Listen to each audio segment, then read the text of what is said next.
Here we got some pure breed chicks. It's happening, guys, here in the village in Zimbabwe. This is a new project in which we are raising pure breed chicks. The whole idea being to embark upon chicken breeding. So when these chicks grows bigger and become hens and roosters, we will then select those chickens that fit to be part of our breeding process. And as you can see, guys, all these chicks, they look healthy, but we'll see as we progress which ones we are going to choose for our breeding project. Today these chicks are 25 days old. They are 25 days old today, and it's happening here in the village in Zimbabwe. And guys, do you know that these chicks, to buy one of each, one of these chicks, you have to pay $5. There are some reputable suppliers who are already in the breeding project, and that's where we got these pure breed chicks. Okay, guys, the journey is already exciting. It's going to be an exciting journey looking after these pure breed chicks. And you know, we need to have vaccines, we need to have a larger coop. The time will come when we are going to transfer these chicks from this brooding cage. As you can see right now, these chicks are in a brooding cage, but the time will come when we are going to transfer them from here to a larger space. And after 4.5 months to 5 months or 6 months thereabout, we will then be expecting to pick our very first eggs. So yeah, it is what it is, guys. It's going to be an exciting project. I can see that this project is going to be an exciting one. I'm quite happy that we did vaccinate already for Newcastle, fowlpox, and infectious coryza. So these chicks, guys, they are quite protected against those 3 deadly poultry diseases. And today, day 25, we are going to vaccinate for infectious basal disease, that's IBD. We should have vaccinated already at day number 22.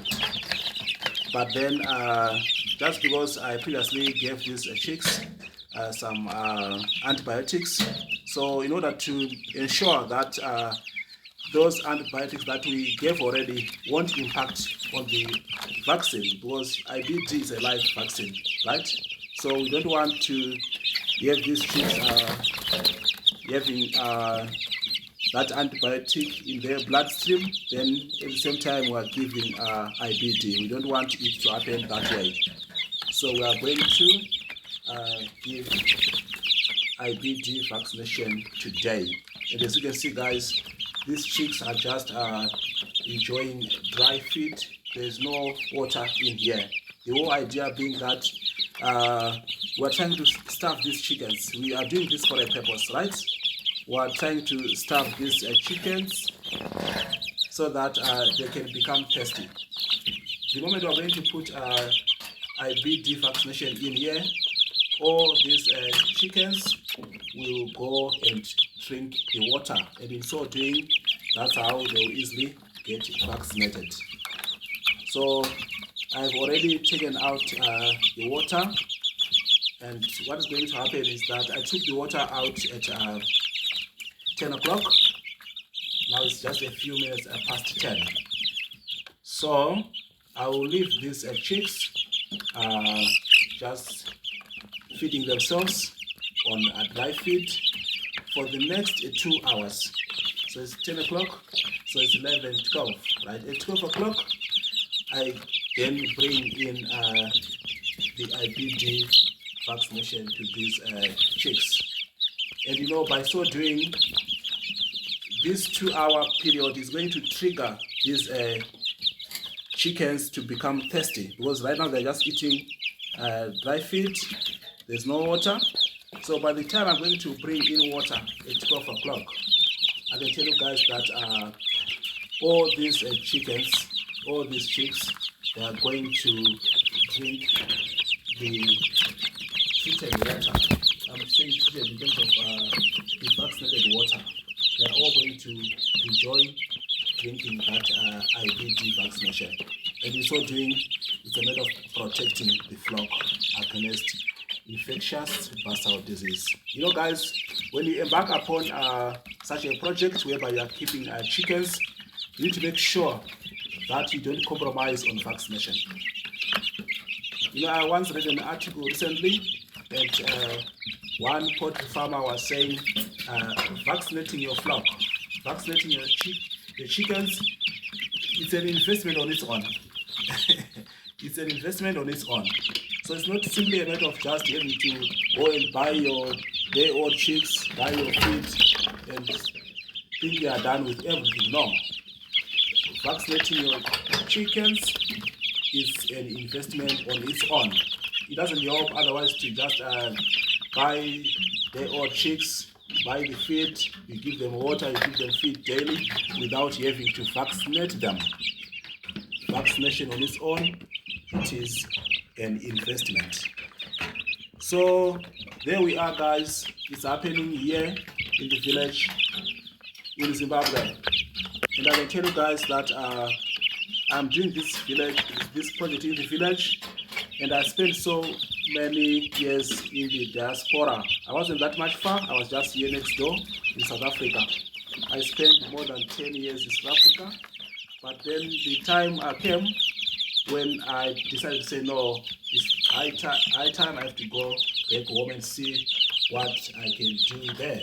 And this is my very first project. I'm just using the word my in the sense that I'm the one on the ground, but this is a family project, right? This is a family project that I am spearheading here in the village. So after 10 years in the diaspora, now it's time to say I have to go back home and see what project I can do. So there we are, guys. Day 25 today, and we have different breeds here. And these include, you can see those white ones. That's the light Sussex, right? And we do have silver-laced Wyandotte. This one here, that's the silver-laced Wyandotte. Then what else do we have? Here we got the blue Jersey Giant, right? Blue Jersey Giant. We also do have black Australo pedigree in here. We do have some black Australo pedigree, and I'm sure that's 7 of them. And you guys, I'm sure you know that a black Australo is regarded as an egg-laying machine. So I'm just here, guys, to motivate one another. This is day 25 today, and we're having a number of chickens in the village, and you can see the chickens are growing quite big. Thank you guys for your support. Thank you for watching our videos.